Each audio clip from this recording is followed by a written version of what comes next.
Ambati Rambabu remand పై వాదనలు ముగిశాయి. తప్పు చేయకపోయినా అన్యాయంగా అరెస్ట్ చేశారని అంబటి అన్నారు. నల్లపాడు పిఎస్ లో తనని టార్చర్ చేశారని అంబటి తెలిపారు. అంబటి రిమాండ్ రిపోర్ట్ లో కీలక విషయాలు వెల్లడించారు.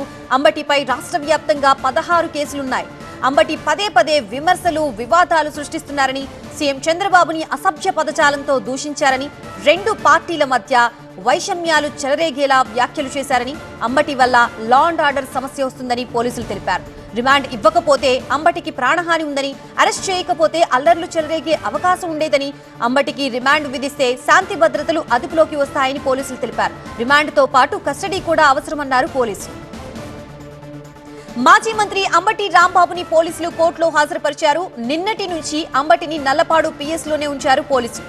జీజీహెచ్ లో వైద్య పరీక్షల తర్వాత కోర్టుకు తరలించారు. అంబటి అరెస్ట్ పై కోర్టులో వాదనలు ముగిశాయి. రిమాండ్ పై కాసేపట్లో కోర్టు తీర్పు వెలువరించనుంది. చంద్రబాబుపై అనుచిత వ్యాఖ్యలు చేశారంటూ నిన్న అంబటి రాంబాబు ఇంటిపై టీడీపీ శ్రేణులు దాడి చేశారు. నిన్న మధ్యాహ్నం నుంచి రాత్రి వరకు అంబటి ఇంటి ముందు ఆందోళన చేయడంతో పాటు అనూహ్యంగా ఇంటిపై దాడి చేశారు. ఇంట్లోకి వెళ్లి బీభత్సం సృష్టించారు. అంబటి ఇంటి ఆవరణలోని 3 కార్లని ధ్వంసం చేశారు.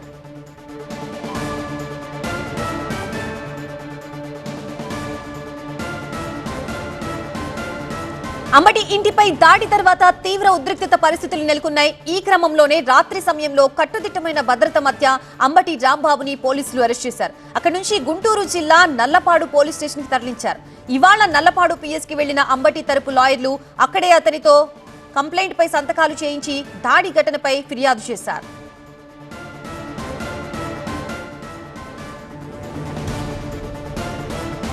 మరోవైపు అంబటి రాంబాబు ఇంటి మీద దాడి ఘటనపై హైకోర్టు సీరియస్ అయింది. అంబటి భార్య విజయలక్ష్మి పిటిషన్ పై విచారణ జరిపిన హైకోర్టు అంబటి నివాసం దగ్గర పోలీసులు ఉన్నారా లేరా అని ప్రశ్నించింది. శాంతి భద్రతలు అదుపులోకి వచ్చే వరకు అంబటి రాంబాబు కుటుంబానికి నిరంతరం భద్రత కల్పించాలని ఆదేశించింది. అంబటి కుటుంబానికి భద్రత కల్పించినట్లు ప్రభుత్వ న్యాయవాది కోర్టుకు తెలిపారు.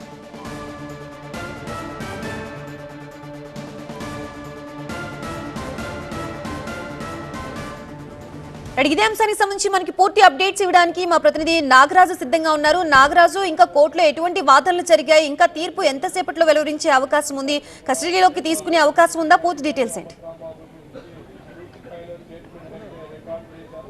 అంటే అంబటి రాంబాబు రిమాండ్పై ఇప్పటికే వాదనలు ముగిశాయి. రిమాండ్కి సంబంధించి తీర్పు వెలువడాల్సి ఉంది. అందరూ కూడా రిమాండ్ విధిస్తారా లేదా రిమాండ్ రిజెక్ట్ చేస్తారా అన్న అంశం మీద చాలా ఉత్కంఠగా ఎదురు చేస్తున్న పరిస్థితులు మనకు కోర్టులో కనిపిస్తూ ఉన్నాయి. అయితే మొదట అంబటి రాంబాబు తనని నల్లపాడు పిఎస్లో సిఐ శారీరకంగా హింసించారంటూ కూడా చెప్పడం జరిగింది. ఆ తర్వాత ఏదైతే అంబటి రాంబాబు జడ్జి ముందు చెప్పారో దాని అంతటిని కూడా ఒక స్టేట్మెంట్ రూపంలో తీసుకున్నారు. శారీరకంగా హింసించారు, సిఐతో పాటు నల్లపాటి సిఐతో పాటు మరికొంతమంది తనని ఇబ్బంది పెట్టారు అని కూడా చెప్పడం జరిగింది. ఈ నేపథ్యంలోనే అంబటి రాంబాబుకు సంబంధించి ఆ స్టేట్మెంట్ని అయితే రికార్డ్ చేశారు. రికార్డ్ చేసిన తర్వాత తీర్పు కోసం ఏదైతే రిమాండ్ రిజెక్ట్ చేస్తారా రిమాండ్ విధిస్తారా అన్న దాని మీద మాత్రం అంతా ఉత్కంఠగా ఎదురు చూస్తున్న పరిస్థితులు అయితే కనిపిస్తూ ఉన్నాయి. ఒకవైపు అంబటి రాంబాబు రిపోర్ట్తో పాటు అంబటి రాంబాబుకి అంటే ప్రభుత్వ తరపున న్యాయవాదులంతా అంబటి రాంబాబుకి రిమాండ్ విధించాలని చెప్పేసి వాదనలు వినిపించిన పరిస్థితి అయితే చూసాం. ముఖ్యంగా విద్వేషాలు రెచ్చగొట్టే విధంగా అసభ్య పదజాలంతో దూషిస్తున్నాడు. సీఎంను కూడా అదేవిధంగా దూషించాడు. గతంలో కూడా అనేక సార్లు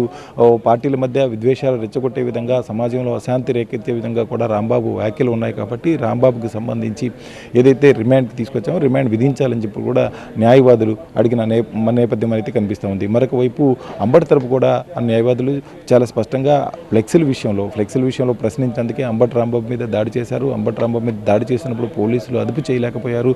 అంబటి రాంబాబుకి రక్షణ కల్పించాల్సి కనిపించలేదు. అంబటి రాంబాబు బాధితుడిగా ఉంటే అంబటి రాంబాబు మీదే కేసు నమోదు కూడా చేశారు. కాబట్టి రిమాండ్ రిజెక్ట్ చేయాలి అని చెప్పిన నేపథ్యాన్ని అయితే ఇప్పుడు మనకు కనిపిస్తూ ఉంది. అయితే మరికొద్ది సేపట్లో అంబటి రాంబాబుకి రిమాండ్ విధిస్తారా లేదా రిజెక్ట్ చేస్తారా? అంటే ఒకవైపు పోలీసులు రిమాండ్ విధించాలని కోరుతున్న పాటు కస్టడీ కూడా కావాలని అడిగిన నేపథ్యం అయితే ఉంది.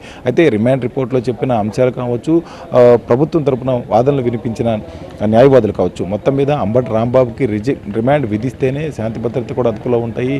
పూర్తిగా కస్టడీకి కూడా తీసుకోవాల్సి ఉంది. గతంలో అనేక సార్లు అనేక విధాలుగా రాంబాబు మాట్లాడారు కాబట్టి వాటన్నిటి వల్ల కూడా శాంతి భద్రతల సమస్య పదే పదే తలెత్తుతుంది. ఏకంగా ఇప్పుడు సీఎంను కూడా దూషిస్తూ మాట్లాడిన నేపథ్యంలో ఆయన్ని రిమాండ్ విధించాల్సిందే, విధించిన తర్వాత కస్టడీకి కూడా ఇవ్వాల్సిందే అని అడిగినైతే అయితే రాంబాబు మొదట రాంబాబు తరపు వాదనలు వినిపించిన న్యాయవాదుల తర్వాత రాంబాబు తనని శారీరకంగా ఏ విధంగా హింసించింది అనేది కూడా చెప్పడం జరిగింది. అదే సమయంలో తమ ప్రాణాలకు రక్షణ లేదంటూ అంబటి రాంబాబు భార్య కూడా కోర్టు హాల్లోనే కన్నీరు పెట్టుకున్న పరిస్థితి కూడా ఉంది. ఈ నేపథ్యంలోనే అంబటి రాంబాబు ఏం చెప్తున్నాడు అనే దాని మీద పూర్తిగా ఆ స్టేట్మెంట్ రూపంలో జడ్జి ముందైతే నమోదు చేయడం జరిగింది. గతంలో ఏదైతే రాంబాబు అంటే కొద్ది గంటల ముందు అంటే దాదాపు ఒక గంట ముందు ఏదైతే చెప్పాడో అదే విషయాన్ని కూడా మరలా స్టేట్మెంట్ రూపంలో కూడా చెప్పడం జరిగింది. నల్లపాడు సిఐతో పాటు మరికొంతమంది తనని శారీరకంగా హింసించారని చెప్పారు. ఈ నేపథ్యంలోనే ఏ విధంగా ఉండబోతుంది, రిమాండ్ విధిస్తారా లేదా రిమాండ్ జడ్జి వ్యతిరేకిస్తారా, రిజెక్ట్ చేస్తారా అనేది మాత్రం చూడాల్సి ఉంది. మరికొద్దిసేపట్లోనే అందరూ కూడా అరు వర్గాలకు సంబంధించిన నాగరాజు ఎంతసేపట్లో తీర్పు వెలువరించే అవకాశం ఉంది? చాలా ఉత్కంఠ అయితే కనిపిస్తా ఉంది. అయితే ఇప్పటికే తీర్పుకు సంబంధించినంత కూడా డిక్టేట్ చేసిన నేపథ్యం కనిపిస్తూ ఉంది కాబట్టి మరికొద్దిసేపట్లోనే ఏదైతే రిమాండ్ విధిస్తారా లేదా రిమాండ్ వ్యతిరేకిస్తారా అనే దాని మీద చెప్పే అవకాశం ఉంది. ఎందుకంటే జడ్జికి ఇప్పటికే ఒకవైపు నుంచి రాంబాబు చెప్పిన వాదనలంతా రాంబాబు ఏదైతే తన వాదనని తను వినిపించుకున్నారో తన కోర్టు ముందు చెప్పాలనుకున్నది చెప్పారో అదంతా కూడా స్టేట్మెంట్ రూపంలో తీసుకున్నారు కాబట్టి మరికొద్దిసేపట్లోనే తీర్పు మొత్తం కూడా డిక్టేట్ అయిపోతుంది. అది తీర్పు రూపంలో కూడా బయటకు రానుంది. మరికొద్ది క్షణాల్లోనే ఈ తీర్పు అయితే వచ్చే అవకాశం అయితే కనిపిస్తుంది. అంబటి రాంబాబుకి రిమాండ్ విధిస్తారా లేదా రిజెక్ట్ చేస్తారా అన్న అంశం మీద మాత్రం మరికొద్దిసేపట్లోనే జడ్జి తుది తీర్పు చెప్పే అవకాశం కనిపిస్తుంది. Right, thank you Nagaraj.